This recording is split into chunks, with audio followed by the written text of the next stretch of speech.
পরে কোনো নবী নাই। যদিও নবী থাকতো আমাদের পীরের ঘরে পীর দাবি করে কি করি না? কথা বুঝেন নাই?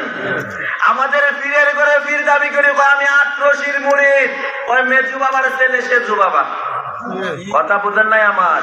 আরে মেয়ে, এটা তো আমার অঞ্চল, এটা তো নবীজি বলেছেন মাতৃভূমিকে ভালোবাসা ঈমানের অঙ্গ। এটা আমার অঞ্চল, আমার দেশ, আমার ডিস্ট্রিক্ট। সারা বাংলাদেশে উচ্চ কণ্ঠে আওয়াজ দিয়ে বলতে পারি আমরা হকের পথে থাকবো, চিরদিন হকের পথে থাকবো।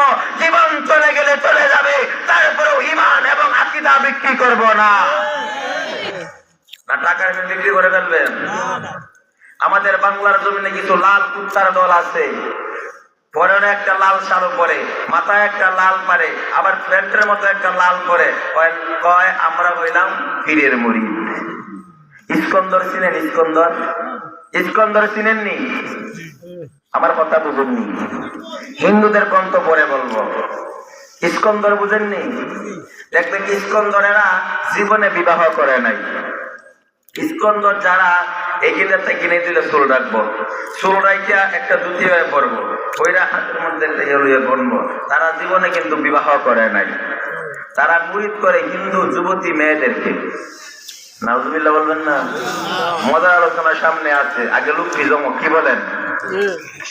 আমার বাবা লাল শালু মাথায় বেঁধে ইস্কন্দরের লুচ্চার দল যেমন জীবনে বিবাহ করে নাই, হিন্দু মেয়েদেরকে মুরিদ করে, যুবতী মেয়েদেরকে মুরিদ করে, আর তারা প্রমাণ করে আমরা লুচ্চা।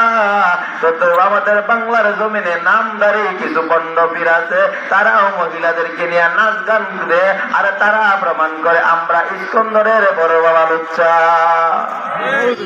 কথা বুঝেন নাই? আমার ভাইরা, তাই শেষ নয়, আমরা মুসলমান, আমরা জানি গরু খাওয়া জায়েজ, গরুর দুধ খাওয়া হারাম।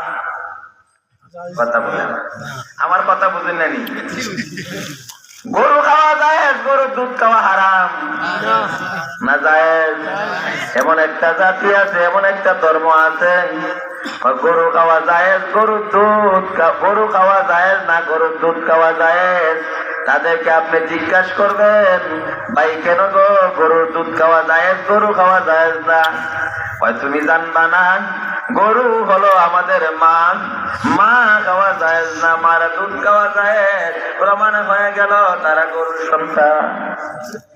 কথা বোঝেন নাকি? আরে মাত্র শুরু করতেছি। একটা গরুর দাম নিম্নে 1 লক্ষ টাকা, 1.5 লক্ষ টাকা। কুরবানির সময় 5 লক্ষ টাকা দিয়ে কুরবানি দেন, দেন কি দেন না?